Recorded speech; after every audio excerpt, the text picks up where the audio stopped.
Hey everyone, it's Caitlin and welcome to another video. I am personally very excited to share this video with you all today because it is the start of my vegan starter kit, which is going to be a series of videos in which I share my personal tips with you on how you can go and stay vegan. Today we're going to be starting with the basics on how to actually go vegan, but if you guys have any video requests or topics that you want me to cover in this series, be sure to leave a comment in the description below and make sure that you are subscribed to my channel so you can get notifications when I do post a video and can help you out. So personally, I think that it is so awesome that more and more people nowadays are considering going vegan. However, it's also unfortunate that I tend to see a lot of people not stay vegan. Therefore, I've made a list of the top 5 common mistakes that I tend to see when people try to go vegan, and I'm going to offer my solutions to those problems. Mistake number 1 is that you do it for the trend. The solution?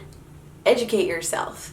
Now, veganism is trendy. I'll be the first person to admit that, and while I think that is awesome for the movement and helps it get more exposure, a vegan diet isn't really going to stick if you're just doing it because someone you admire is doing it as well. There are plenty of valid reasons to go vegan, all of which include going vegan for your health, for the planet, and most importantly, for the animals. So I encourage you to find one of those reasons that most resonates with you and to really dive in and educate yourself on the topic. Not only will that help you to feel more motivated and secure in your decision to adopt a vegan lifestyle, but once you're educated, it will help other people around you to understand why exactly you're doing it as well. There are plenty of educational documentaries that you can watch if you are a more visual person, some of which include Cowspiracy, Forks Over Knives, What the Health, and Earthlings, and a lot of them are available to watch for free as well, and I will include a list of all of those plus a few more in the description of this video if you want to check them out.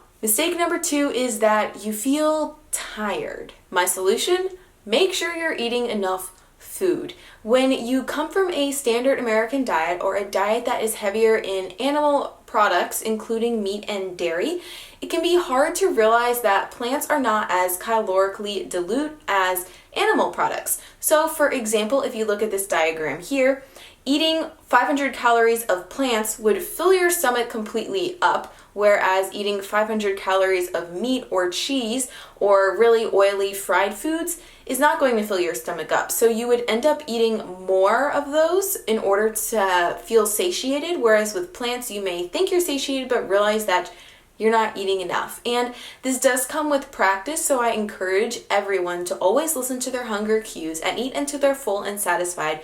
And if you're really feeling like you're too full but not eating enough, I would encourage you to eat more calorically dense foods like beans and grains and healthy fats like avocados and nut butters. Don't fill up on like lettuce or zucchini because those practically have no calories in them at all. Also, another reason why you may be feeling tired is that you are deficient in B12. And B12 is an essential nutrient for us, and a lot of people tend to feel sluggish or lethargic when they don't have enough in their bodies. Personally, I and a lot of other scientific experts believe that if you are a vegetarian or a vegan, you should be supplementing B12. I'll include more educational resources below that will explain why in more detail, but I also just wanted to note that even people who eat meat can be deficient in B12. So even if you're coming from a lifestyle where you ate animal products and you are switching to a vegan lifestyle, you may still be deficient in B12, and this could be contributing to why you're feeling tired. So I would just suggest looking into it. And ultimately, if you're not feeling well, the best thing to do is to go to a doctor and get a blood test done, which is often covered by your insurance, and it can provide information on all of the nutrients and vitamins, etc. that you have in your blood and what you may be lacking in. Mistake number 3 is that you just don't feel your best. Now, this is kind of related to feeling tired, but I'm also including feeling sluggish.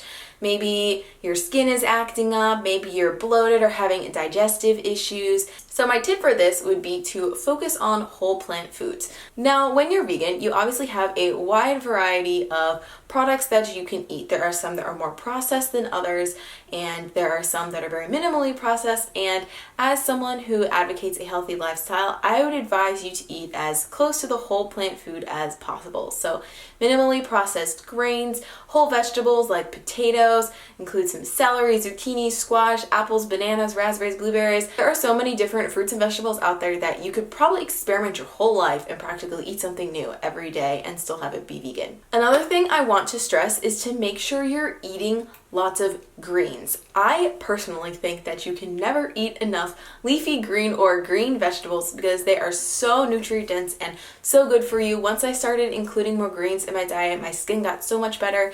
I felt like I had so much more energy, and I think it's something that's often overlooked. So definitely consider that.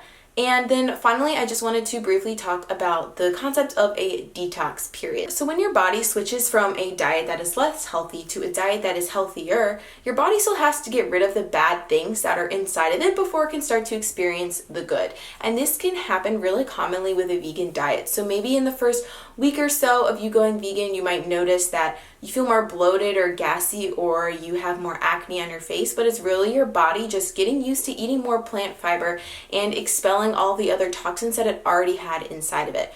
So if you don't feel your best, or you have a headache and you're just starting out on the vegan diet, I would really suggest that you drink lots and lots of water, focus on whole plant foods, and if you truly are not feeling your best and you don't feel right, please go seek a qualified health professional who will be able to help you out and diagnose you in a much better way than I could ever do through a camera and without a health degree. Mistake number 4 is you're doing it too much, too fast. The solution?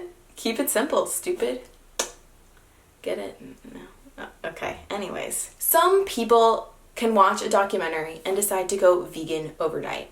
Some people have more of a preference for animal-based products, and it can be a lot harder for them to transition into a vegan lifestyle. And that doesn't mean that one person is better than the other in any way, shape, or form. But my advice for you would be to take your time and slowly transition into a vegan lifestyle if that's what you need and if that's what's going to be the most sustainable for you in the long term. I would much rather have someone eliminate animal products from their life slowly over the course of a few months and slowly transition into a vegan lifestyle than have someone immediately go vegan overnight and fall off the bandwagon within 1 to 2 weeks because they missed a certain cheese. On that note, there are a wide variety of vegan alternatives to pretty much any animal product out there on the market. Science is amazing and technology has advanced so much nowadays where they're practically identical to the original stuff. So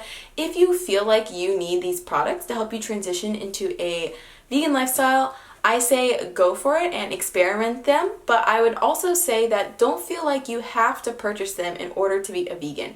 It can be really easy to get caught up in all of these fancy vegan cheeses or vegan meats or vegan snacks, but do realize that they are more expensive and sometimes they're not exactly the healthiest option for you.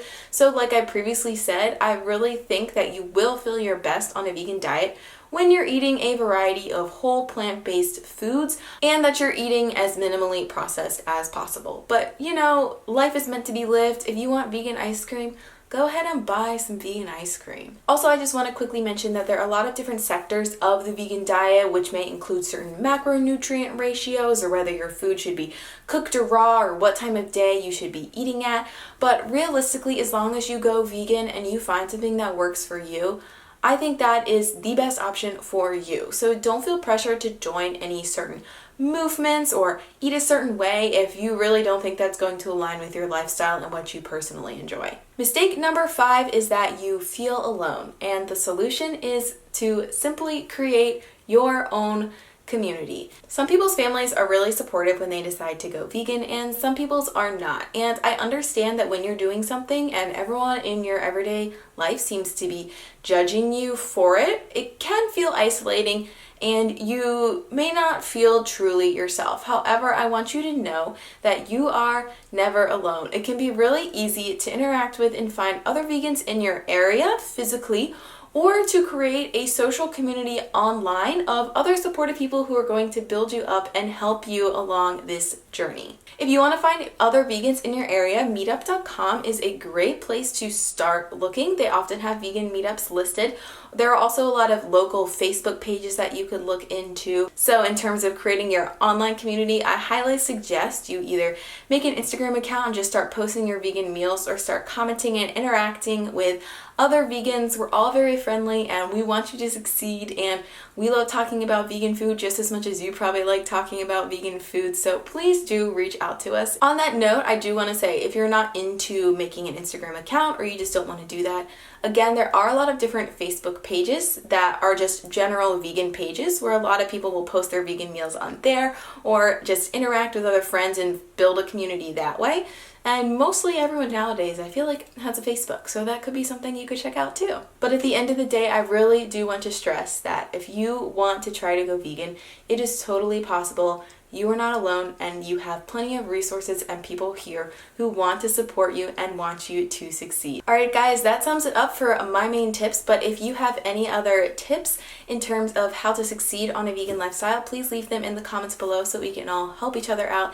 And don't forget to leave some video suggestions as well in terms of other things you would want to add to the vegan starter kit.